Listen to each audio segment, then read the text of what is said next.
Hi, Simon. Hey, Lisa, how are you? I'm good. I am so excited about today's episode. We've got our good friend that you and I have both worked with. I've Or known this worked person for? or worked for. I actually kind of worked for her too, but not officially. So why don't you introduce our first guest? Like you said, we've worked with her in a bunch of different capacities at different companies, and she brings a wealth of shared experiences and insights into our conversation. And she's passionate about connecting audiences through emotionally resonant campaigns while building alignment and trust with sales teams. Oh, we're gonna have to Woo! find out more about what that means. So, It's good stuff. Mimi, welcome. We're so happy to Hi. have you. It's so great to be here. I'm so glad to talk to you both, and I loved working with you both. It was we were just a fabulous team, and to be able to continue to work throughout your career as you evolve. That's one of the things I love most about marketing is that everybody just continues to evolve and strengthen their skills. It's so fun. And actually, let's talk about when you and I first met, because you and I met before you and Simon met. And when you, quote, stole me, there was a reorg at a company that we worked with. We got acquired. That's what it was. And I got thrown into doing messaging when product marketing and doing messaging as a graphic designer. I had Yeah. no idea what I was doing. And then you were absolutely my mentor in that department, and that's why we brought you in today is your vast experience in that. But that was my little anecdote of introduction to Mimi, which is just scratching the surface of what makes you tick. and it's funny because I was trying to think about all the stories, and of course, it's all the funny things that Mimi did that made work life fun. You know, we did a launch at like 2 or 3 in the morning, and Mimi shows up in pajamas in the office because it was that kind of craziness like that we had all been living through. I mean, Mimi was the mayor when we worked together. Literally, she knew everybody. Everybody said hi to her. She had no enemies that we knew of. And Maybe one, two, maybe. maybe. And I love the fact that I could go, I don't know who to go to. Who is this? Who is that? She'd be like, oh, they're this. And oh, bisect that person, go around them, go directly to this person, you know, and Bisect. circumvent. I don't know what the right word is, but and then I think one of the things that she was just always on point with, like, thinking about the product and the launch and how do we like organize the content to address specific users, which is a bit about what we're going to talk about today, right? And Creative Suite was one of those big launches where it's like, okay, we have this opportunity, we're expanding. Oh, timeout, I'm going too far. I have I to know. stop Simon every now and then. He gets off topic. So Mimi, when I met you, you were a launch manager at the company that you and I worked for. And then we got acquired less than a year, I think, after you and I both had joined. And then that's when you were in charge of product marketing for services, right? Yeah, that was my first sort of official stint in product marketing. And maybe we talk about what makes up messaging and then like why you need it. Yeah.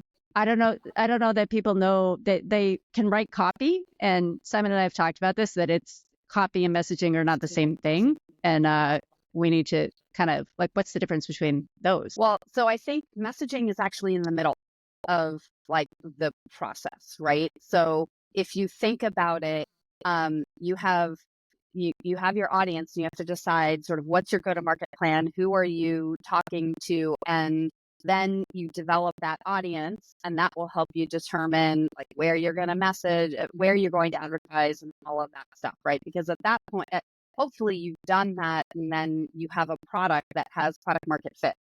And you also have you've been through some sort of a positioning process, Exercise. Right? Yeah. Exercise. Well, why don't you touch on positioning a little bit more, because we've talked to our listeners about some target audience things, but positioning, I think that's really critical.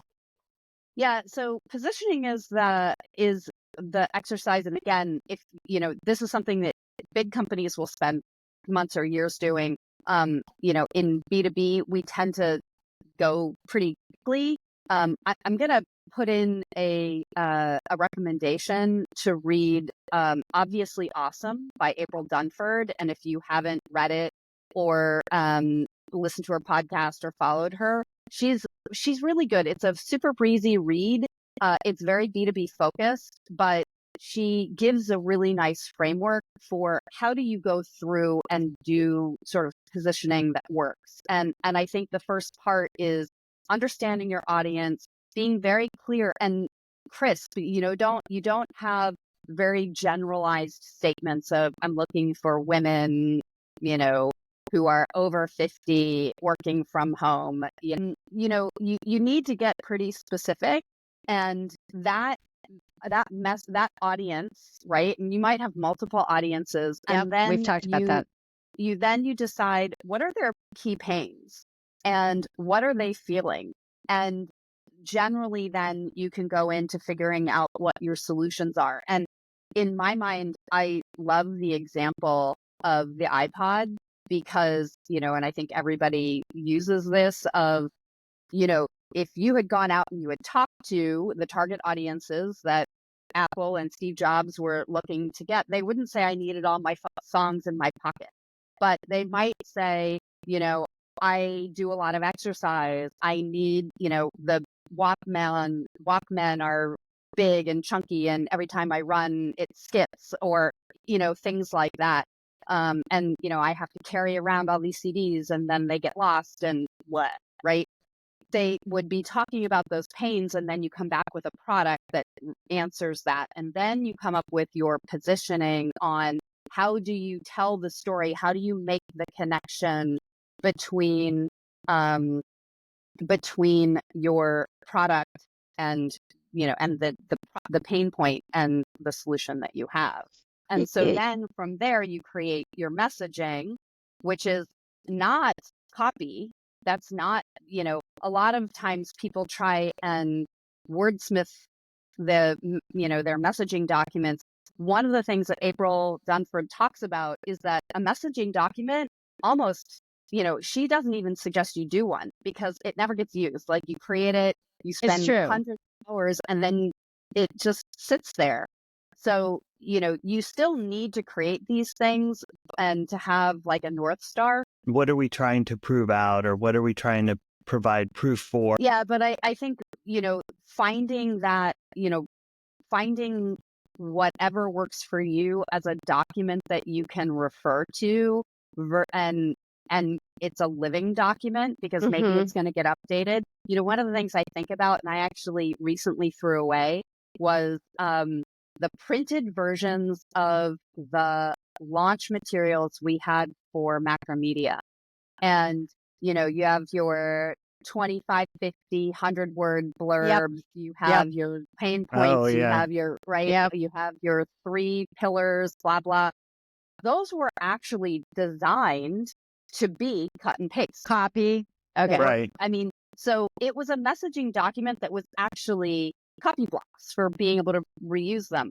But that was for things like the snippets that you would put into the software catalogs, Packaging. Or packaging, channels. Maybe you put it into the about page on your product page, right? It was not what you do for your marketing. It wasn't what you did for your ads, right? Right. This was the stuff that people who were high information, buyers, or once you got hooked, once you hooked them, then you actually had to explain what it was. I think one of the problems that we see when people say there's bad messaging, it's because somebody's saying something pithy on the website, and it might attract you, and then you read There's nothing. something and you kind of like, I don't understand it. It's a What bunch is of buzzwords. Right. It's a bunch of buzzwords that are used to get SEO, and and they sound good. It's an emotionally resonant campaign. Well, let's hope. Um, They're but yeah, I mean, that's why so many websites are just god awful. They're Um, terrible. And I like the point that you're making about it's in some cases, some people don't do it. Now, if you are a solopreneur, Entrepreneur. like you might have it in your head, like what you're selling, the value that you bring.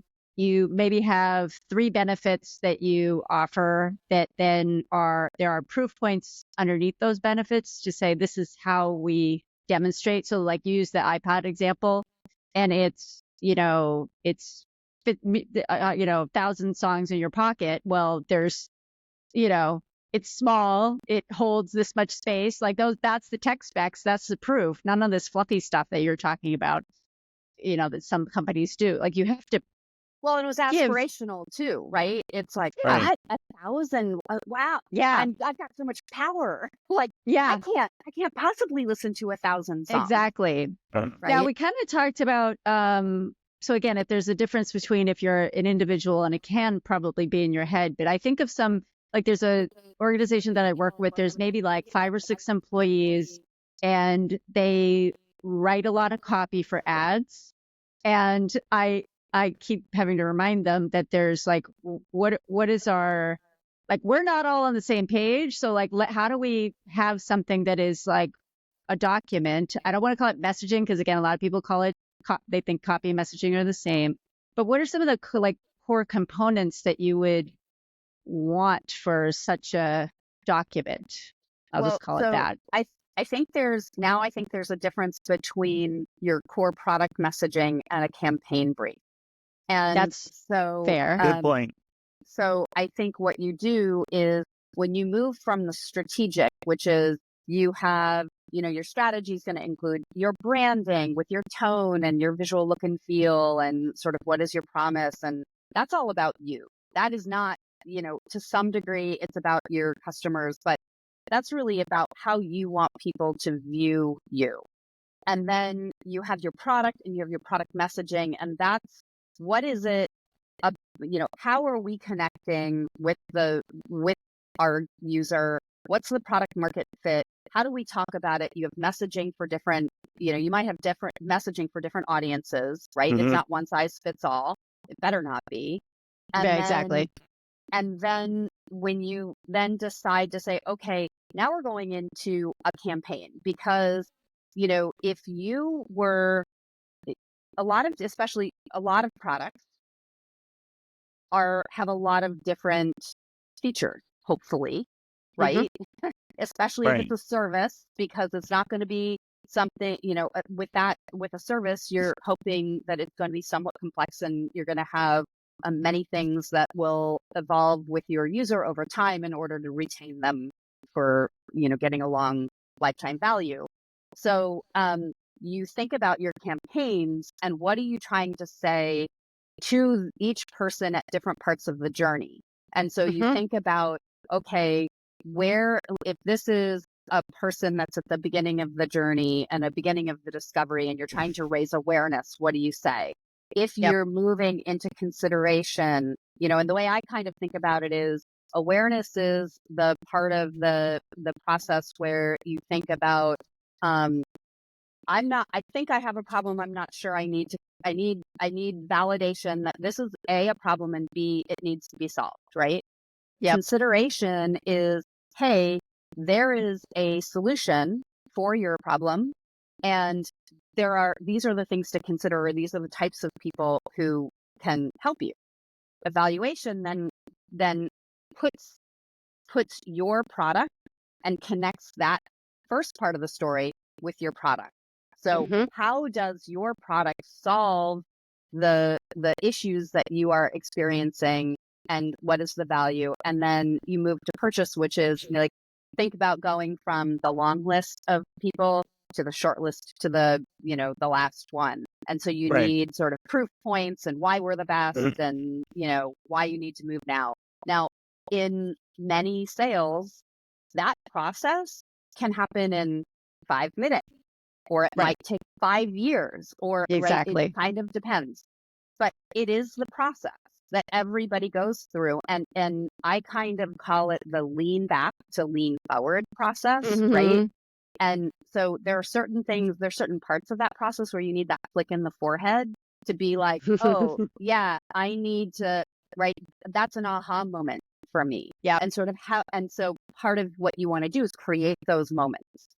We talked at great lengths, a full episode dedicated to kind of the stages of the marketing funnel and how you want to say different things at awareness is a different message than when Absolutely. somebody's getting ready to purchase something. You said something Sorry. earlier. The campaign brief.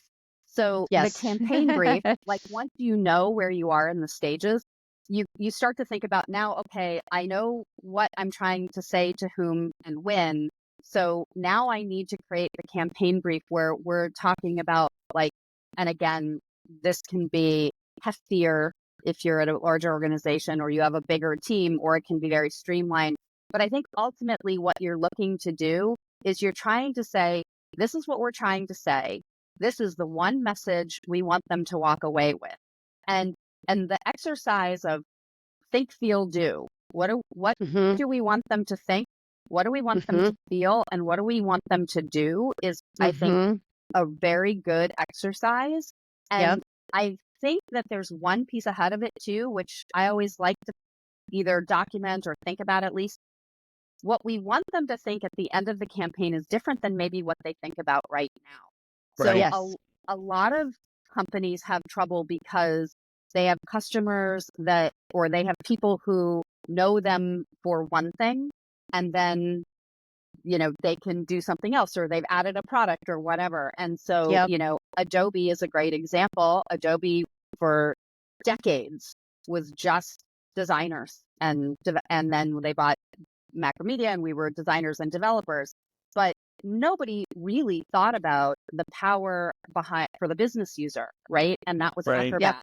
And then they ended up acquiring all of these companies. But when you think about Adobe, I think a lot of people still think of it as a creative company. And Photoshop. so, right, Photoshop and, So do you think that the think, feel, do happens at the bottom or at the end of each of those sections? So is there a think, feel, do that you need for awareness? Do you need one for consideration? Do you need one for evaluation? Do you need one at purchase? Or do you think you need one for each campaign? so it's a campaign level? I think Okay. so. And it might be the same. It might be the same, but if you're talking about awareness, maybe you're doing a campaign around productivity.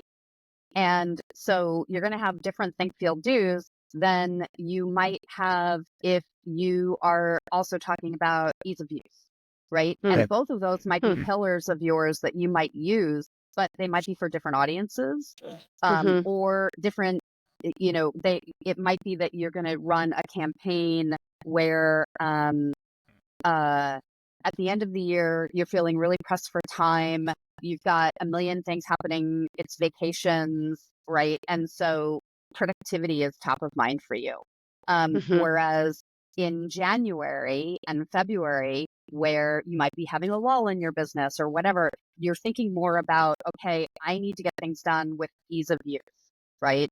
And again, I'm making that up, but, Sure. that when I think about small business owners and the challenges that most of them have, and they're sellers and consumers at the same time. Yeah, exactly. And they're juggling a lot. So I just thought of an example, like you talked about Adobe being different things, and the idea of messaging.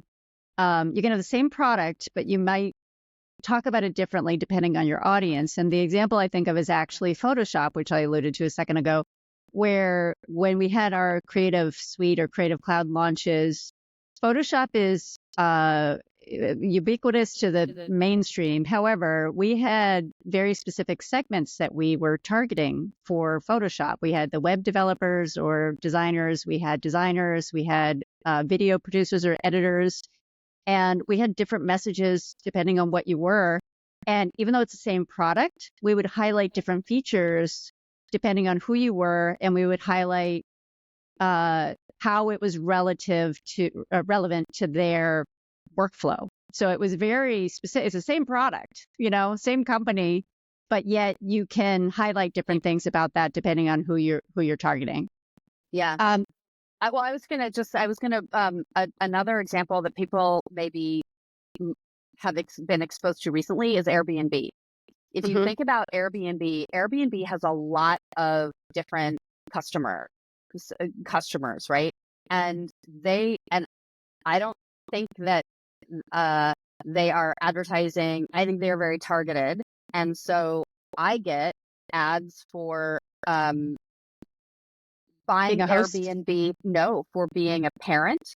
And so they'll say, you shouldn't have to share a room, like your vacation doesn't stop at 8 p.m. when your kids go to sleep, right? Have, or I've also seen, I don't think it might be Verbo, maybe it was Airbnb, I don't remember, but somebody had something around, like, if you're doing something with a lot of your friends, you go, right? It's multiple bedrooms and you can all, so there, I want to say Airbnb has a number of concurrent ads running where they do specific and campaigns where they do have overlapping messages, but they are very targeted to different cohorts of people, and they do it at the same time. Yeah. And so it's different needs. And I think that's something to think about, right? Because you can layer messages across your audiences if you're skilled and you kind of know what you're doing, or you create a multiple, right? You can say it's one audience and then you loop different ideas. I can imagine that they have very different ads targeted to the kids who are accessing the internet through their university dorms, like, right? They're going to do, or, watching cable and stuff, I will say that, did I say cable? I meant their streaming services over their university. Because you can't share accounts anymore with your parents. So I think those are all things to consider. Let's say I am a small business owner. It's maybe me and 3 other people that have very specific jobs. And so I'm the one that is like, marketing is falling on me. And because we all know anybody can do marketing. Anybody. Right. If anybody can do marketing. You can do marketing. Yeah. So you don't need any training or anything. You can just do it. If I were to get started, I'm responsible for doing this and I don't have a background. Like, what would you tell people to do? And what are some common pitfalls? First is to think about your business. And you said something a while ago around people know their business, and so they don't necessarily do a messaging document because they know their business. I think that is a pitfall.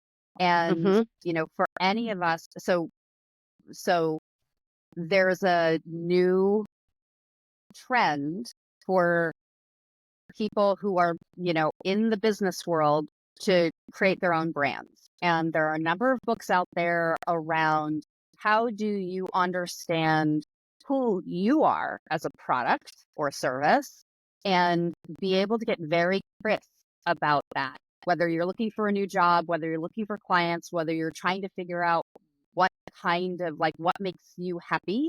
Because I think there are so many people who are kind of stuck in where they are today. So the first thing you do is you go through and you write down your strengths, your weaknesses, what makes you happy, what makes you crazy, like, right? All of those things. And then you start creating, does this sound familiar? You start creating a document of, strength, benefits, must have, like, areas to improve on, and, like, key messages kind of things. And then you share that with. It's a performance review. Well, sort of, right? But it is, you do have to get pretty crisp, and you share it with people who know you. And I think you do have to do the same thing with your product. You take all of that, you list all that stuff out, and then you say to people, does this sound right? Like, does this reflect you, right? So I think you have to do that you have to make sure that you are not speaking to yourself. Right. And that you really have that you have the customer-centric mindset. And so you need to validate that. So that's the first thing you have to do, I think.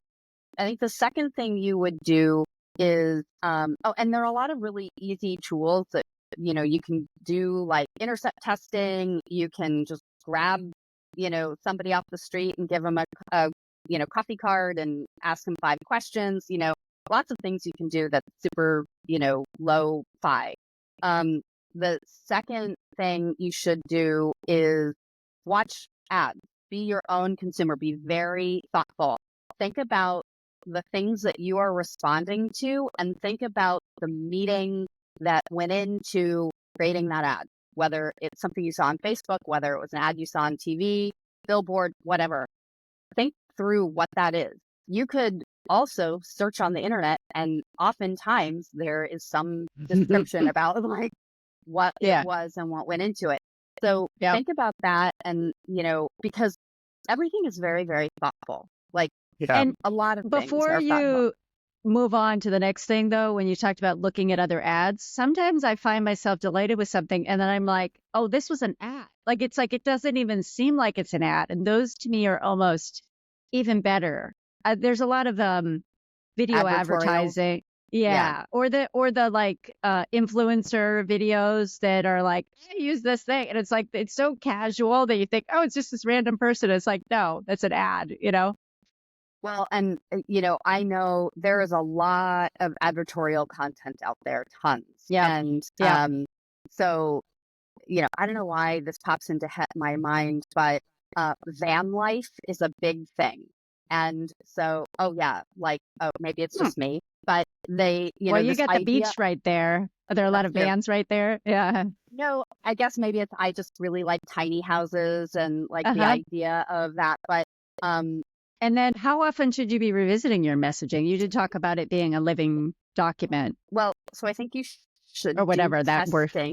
Testing is kind of important. But I will say that even the big companies, or the mid-sized companies don't do it as much as we all should.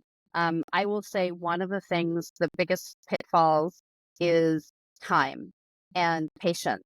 And most of us don't have either. And so I would say in the last 10 years, when I've been focused on mid-sized B2B tech, our messaging changes based on the features we're releasing. Yeah, exactly. And it's not based on what the audience needs or how they're responding or what's going on with the market. Like, you might put a campaign in there or something. It's very reactionary. It's not a judgment. It's just understand that you're moving from idea to execution with lightning speed, and that is totally fine. But at some point, you have to stop and take a step back. There is a creative guy who I follow, who recently posted. He read all of the books, like he listened to all the podcasts and all the books from, these very influential B2B people. And he did everything that they said, and he wasn't seeing any progress for like 18 months.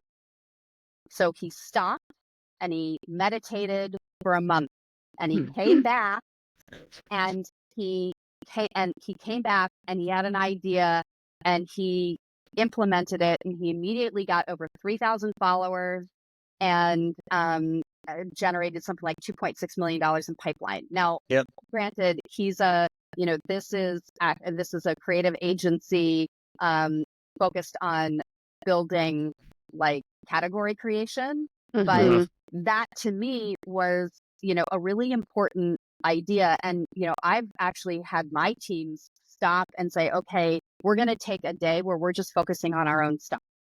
We're just going to take a day and we're going to stop doing everything else, and we're going to focus on what we need to get done so that we have the time to do that. So I think that's something you could consider. Yeah, I think that having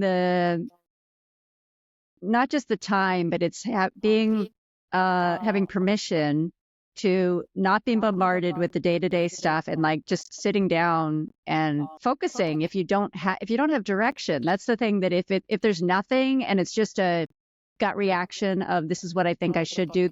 I know my product, I know my customers, but they come out with messaging and it's just a survey of one, the highest person paid, it's you're not going to get very far. And that's also something that's pretty humbling too. If there's somebody that thinks they know something really well, and it's like, you got to put your ego aside, and you have to let the data or let your, whatever you're measuring tell the story on what's effective and what is not.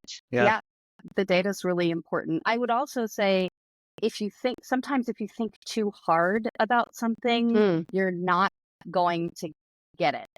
So I think the important part was not just giving yourself permission to do the thing, but give your permission to not do the thing. And, I find that I get the most creative when I'm taking a run, or I'm swimming, or I'm driving in the car, or, petting my cat. But, doing something that is completely unrelated, and I've got distance. Yep. Same with me. That's to say, I go for walks in the morning, and that's usually when I kind of formulate my thoughts for the day. And sometimes I have like, not epiphanies, but it's like I definitely have like minor revelations about, oh, that's what I need to do. And it's like it's almost like that's the creative process, which is probably another topic we should have you back to talk about.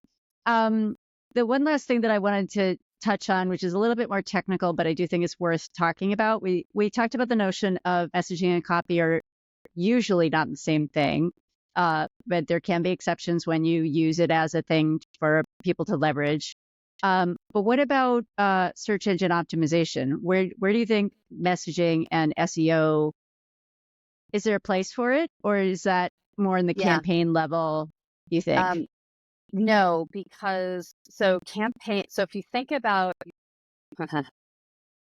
about how long something needs to, like, how long they need to live, right? What's the lifetime of an asset? So SEO can take months, if not longer. Right. It's a marathon. SEO is a marathon. SEO is a marathon. And so it's also looking in the rearview mirror, right? So I think that's also a challenge for a lot of people, because one of the biggest challenges for people who are creating something completely new, or I'm the category creator, nobody's looking for your category because it doesn't exist. Nobody's looking for an MP3 player, right? They're looking for portable music player, right? And that too. So you have to, I think one of the biggest misses for people when they're doing messaging and they're doing campaigns and SEO is they're not connecting the dots for the reader, for the visitor. And so I think with SEO, you need to know, because you're not going to try and get 100, in the top 10 for 100 keywords, or in the snippets for 100 keywords. It's not going to happen. So you have to think about what are the most important things. And, there's a whole thing around SEO. Sure.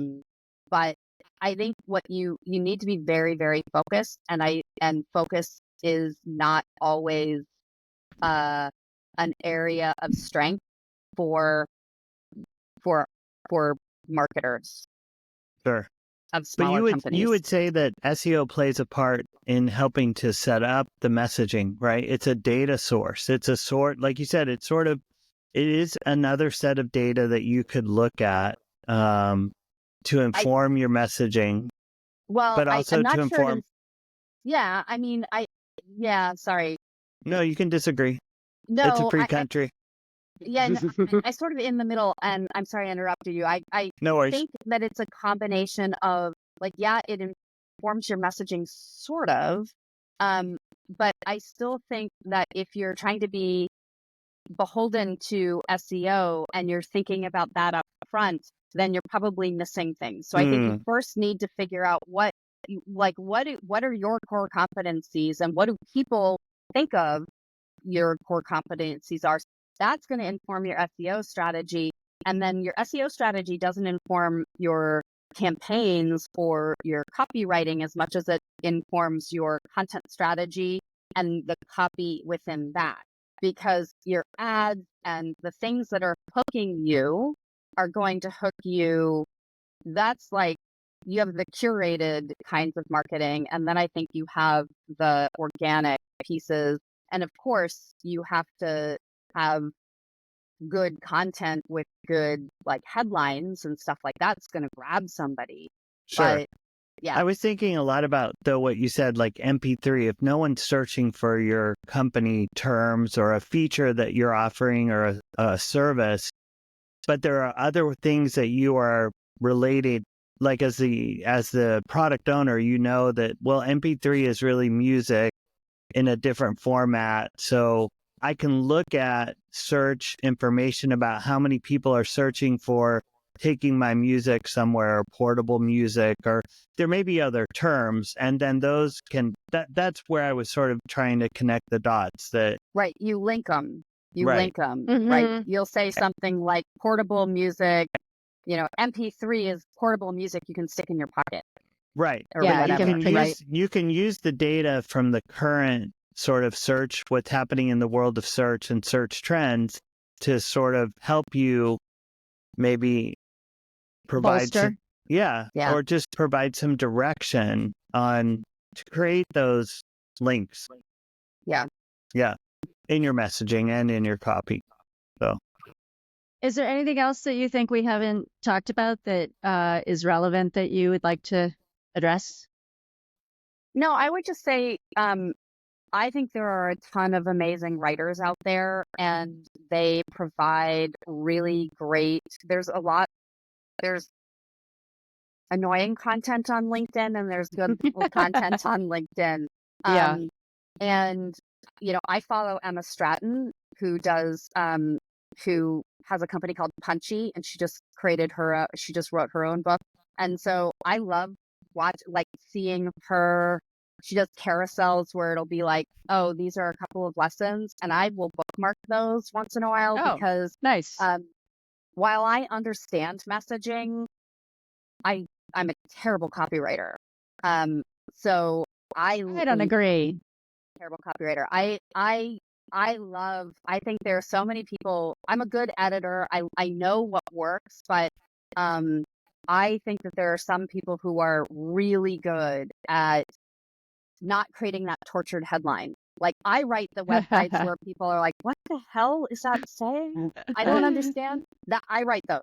But and it gets you in the ballpark, right? It certainly will get you in the ballpark. But they're masters at it. And so find the people that you like and just follow them.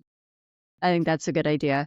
Yeah. Well, this has been a wealth of information. So for our listeners, if you want to give Mimi Rosenheim a follow on LinkedIn, you're on Facebook, but I don't know if you want to promote that or not. I think LinkedIn is probably the right place.